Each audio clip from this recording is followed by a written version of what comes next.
Hello friends, welcome to this video. In this video, we will be discussing about the two important terms in the world of accounting, namely the debit and credit. Because without understanding these two terms, the accounting world would be really difficult for us, right? So let's start this topic. As we all know that accounting is a language of the business wherein all the business transactions are recorded in such a way that the users of the accounting information derive some meaning out of that. And we in our earlier sessions we have seen that the accounting is based on double entry system. What is double entry system? Which this means every transactions involve at least two aspects or two accounts. Say for example, if I say that we have purchased goods from Mr. A, if I have purchased goods from Mr. A, what are the two accounts involved here? This would be the account of Mr. A and then it would be the purchases account. So what happens here is you have two accounts. So in double entry system what happens is every transaction has two aspects, like every coin has two sides. Similarly, every transaction has two aspects. One is recorded on the debit side of an account and the other is recorded on the credit side of another account. So in order to understand the meaning of account, account is what? It's a place where transactions of similar nature are recorded. Say for example, if I say cash account. Cash account means an account wherein all the transactions related to cash are recorded. It is like a capital T for us, wherein on the left side you record the debit transactions, on the right side you record the credit transaction. So if anyone asks you if cash account is to be debited, where it is to be recorded, then we say it would be recorded on this side, on the left hand side.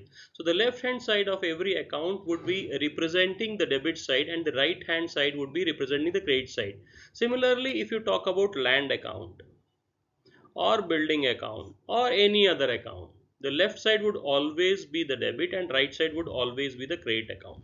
And there would be different things on which we record on the account. What are they? You record the date, then you write the transaction or the narration, then you write the amount here. Similarly, on the right hand side you have the same things, same columns.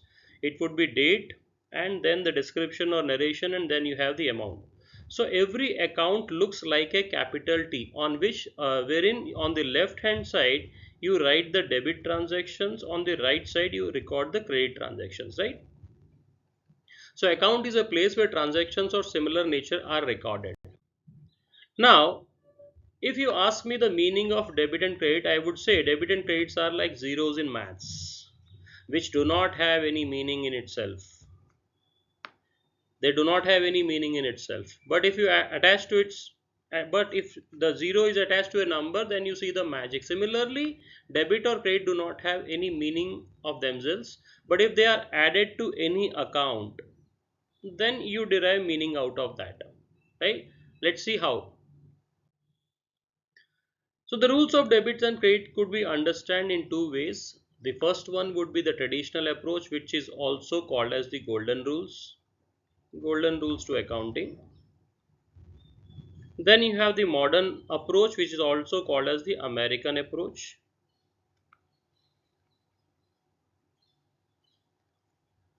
In this very video, we'll be talking about the traditional approach only. In the next video, we'll be seeing what a modern approach is, and then you will find that whether you talk about the traditional approach or the modern approach, the rules for debit and credit would be the same under both the approaches.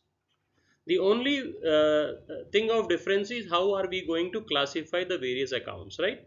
So if we talk about the rules of debits and credits under traditional method, we say that under traditional approach method, what you do is you segregate the accounts into three types. One is the personal account, the other one is the real account, and the third one is the nominal account. If you understand the meaning of these three types, the rules for debit and credit would be very easy for us. What are personal accounts? Personal accounts are nothing but the accounts which represents the persons.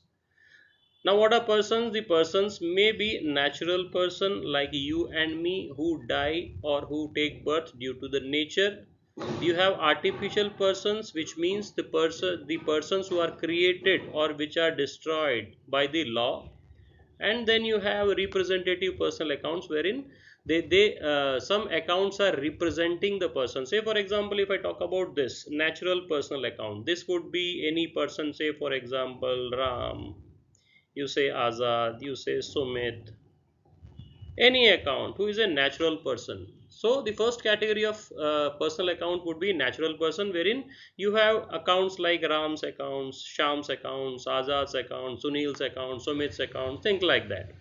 Then you have artificial personal account, which means wherein the wherein the persons are created by law. They take birth by law, or they get the identity through law, and they are shut down, or they are destroyed by the law. The examples would be Reliance Industries Limited, the examples would be Tata Limited, the examples would be Wipro Limited. These accounts are called as artificial personal accounts. Similarly, you have representative personal accounts, wherein the accounts are they are representing some person. Say for example, if there is something called as salary payable. Now what is salary payable? This is meant to be paid. Say for example, I have 5 employees, A, B, C and D and E. If I do not pay them the salary, what I do is I create an account called as salary payable account, wherein I record the salaries which is payable to these guys. So this account, salary payable account, is a representative personal account which is representing these persons. Then you have real accounts. Real accounts means the accounts which are related to some things. These can be tangible things, or these can be intangible things. Now what are tangible things? These would be furniture account. This could be machine account or plant account. This would be building account. This can be vehicles account, things like that. So all the accounts which are representing things, these can be tangible things, or these can be intangible things. Tangible things means the things which you can see. Say for example, furniture, land, building, plant, machinery, vehicles, car, computer, things like that. Then you have intangible things, which means intangible properties or assets, which can be in form of license, which can be in form of royalty. These would represent the assets which are intangible in nature to us. So real account would be the other type of account. Then you have the nominal account, which I would say it's the residual account. Residual account means the account which is not either related to the persons or to the things. These are called as residual account. What are the examples of this? This would comprise of income. This would comprise of expenses. This would comprise of profits or gains. This would comprise of expenses or losses. So the residual account would be termed as the nominal account, wherein we have these type of accounts: income account or commission received, say salary expenses. So things like that would be the nominal account. So if we are in a position to understand the meaning of these three, then the rules for debit and credit would be very easy for us. Let's see how. When we are talking about the personal account, we have said that these are all the accounts which are representing some persons. This can be the natural person, this can be the artificial person, or this can be the representative persons. So what are the rules for this? If we say persons, the person would either receive or give, right? If you talk about me, what I can do, I can either receive something or I can give something. So out of these things, if I try finding out the rules for debit, the rules for debit for personal account says debit the receiver, and the opposite of that, credit the giver. We need to understand that the two terms debit and credit are equally powerful. And as we know that every transaction has two sides or two aspects, both has to have the same amount. So both the accounts would be the same. We cannot say that debit is more powerful than the credit, or we cannot say that the credit is less powerful as compared to debit. What we would say? We would say that debit is always equals to the credit, right? So if we talk about the meaning or rules of debit and credit, the traditional approach would say, if you are talking about the personal accounts, which means all the accounts which are related to persons like you, me, or any company, say for example Reliance Industries or Tata Steel or any other company, MRF Limited. So all these accounts would have the same rule. The person who is receiving, his account would be debited. The person who is giving, his account would be credited. We'll see this by way of an example also. Then we have real account, which talks about all the assets or things. This can be tangible or intangible. Now what happens to things? They are either brought in or they are taken out. They cannot do anything on their own. They are either brought into the organization or they are taken out of the organization. So what are the rules for these real accounts? The rules would be debit what comes into the business, and the opposite of that, credit what goes out of the business. Say for example, if I say furniture purchase, this is my organization. When I say furniture purchase, it means furniture is coming into my organization. In that case, I would say furniture account is to be debited. If I say I have sold furniture, which means furniture has been taken out of the organization, then I would say furniture account is to be credited. Similarly, cash is also a real account. When I say cash received, which means cash is coming into the business, I would say cash account is to be debited. When I say cash paid, which means cash is taken out of the business, which means cash account is to be credited. Similarly, building account, plant account, machinery account, car account. I say car purchased, I would say car account is to be debited. When I say car sold, I would say car account is to be credited. I hope it's making some sense now, right?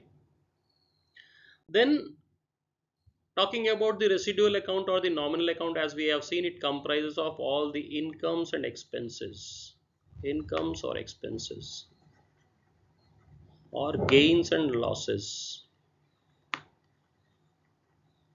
What are the rules for this? The rules would be debit all the expenses and losses. What is to be credited? The opposite of that, income and gains. Say for example, if I say salary paid, salary is an expense for me. When it is an expense, it is to be debited. If I say commission received is an income for me, I would say commission account credited. Right? It's very simple. So if we talk about the nominal account, the rules for debit and credit says debit all the expenses and losses, credit all the gains and profits. Right? Now let us understand this by way of an example. We'll take a couple of transactions when we'll see what are the accounts which are involved, and then we'll see which account is to be debited and which is to be credited. Let's take the simplest example wherein we say Mr. Aman started a business with cash 5 lakh rupees. Now what the thing that we need to do is, first we need to identify the accounts. Then we'll see the nature of this account. Then we'll say what are the rules to be applied. If I talk about this transaction, I would say the cash has come into the business, and this is on account of capital. Capital of whom? Aman. Now, as we know, the nature of cash is that of a real account. What are the rules of real account? Real account says debit what comes in, credit what goes out.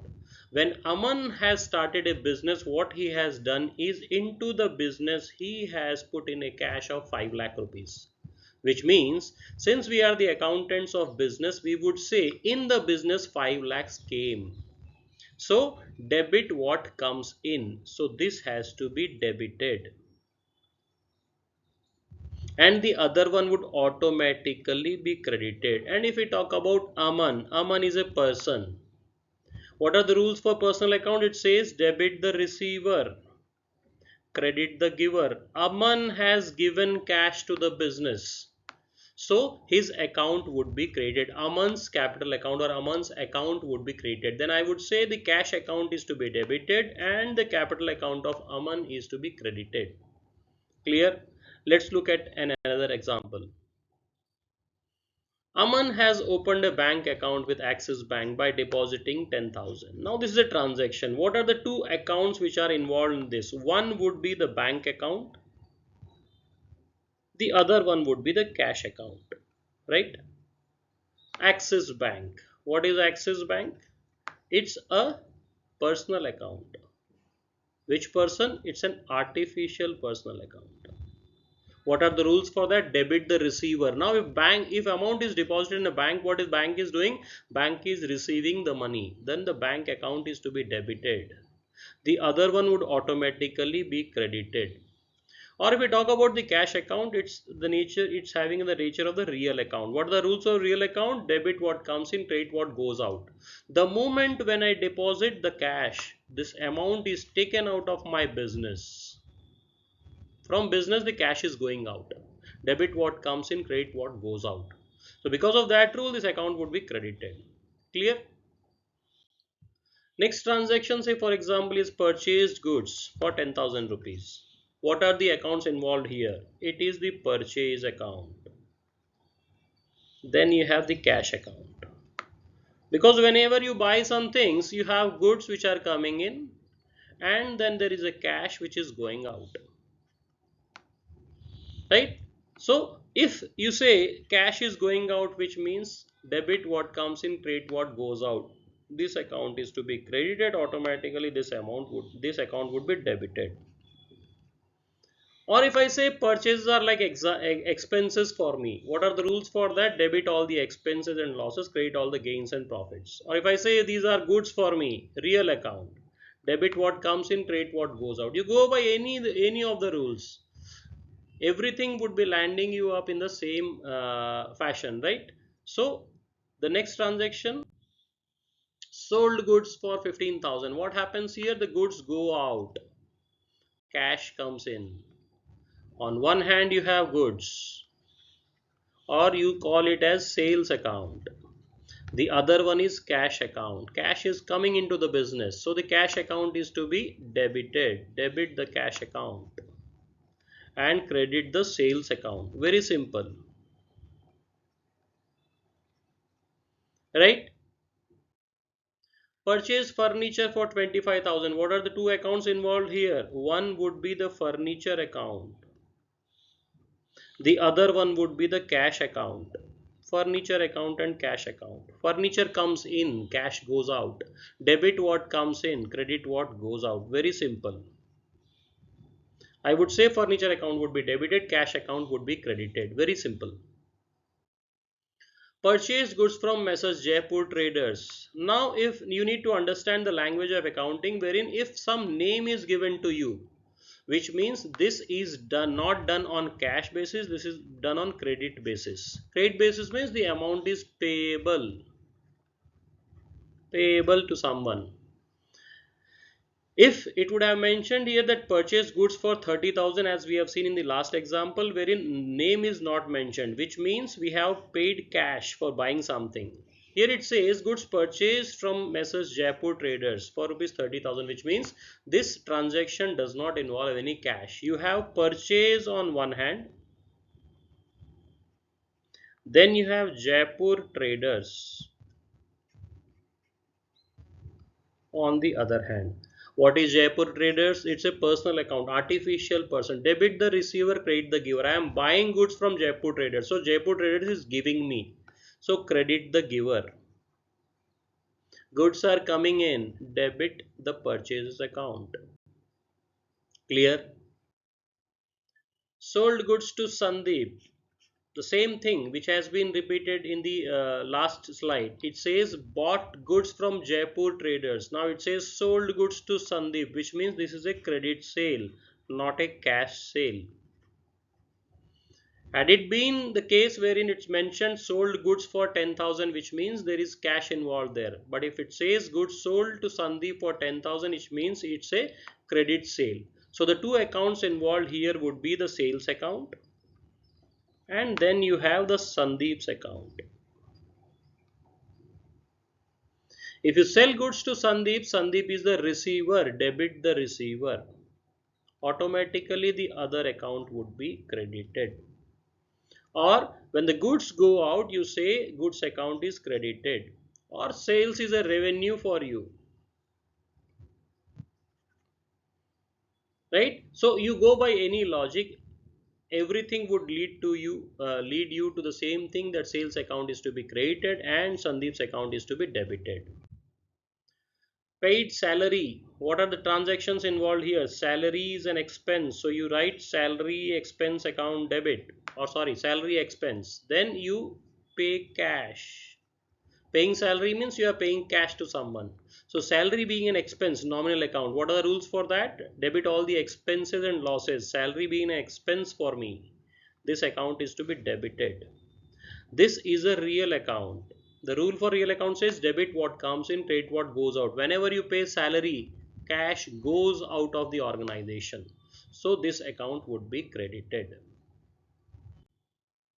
Electricity bill paid through check. Now what are the accounts involved here? It would be electricity account. Paying through check means bank is involved, so bank account, or in our case it is Axis Bank account. Debit the receiver, credit the giver. Bank is giving the money now, so this is to be credited. Electricity is an expense for you. Debit all the expenses and losses. This account is to be debited. As I told you, if you understand the meaning or the classification of the accounts, then the rules for debit and credit would be very easy for you. Let's revise in order to know the rules of debit and credit through traditional approach, or the golden rules. You would say you need to classify all the accounts into three types. One would be personal account, the other one would be the real account, third one would be the nominal account. The rules for that are debit the receiver, credit the giver. Opposite of that. Real accounts debit what comes into the business. Credit what goes out of the business. Nominal account debit all the expenses and losses. Credit all the gains and profits. With these simple rules, you would be in a position to journalize almost all the transactions which have been entered into any of the business. So by understanding the rules of debit and credit, or by classifying the transactions into these three, the topic of debit or credit would be a cakewalk for you, right? Thank you so much, and bye.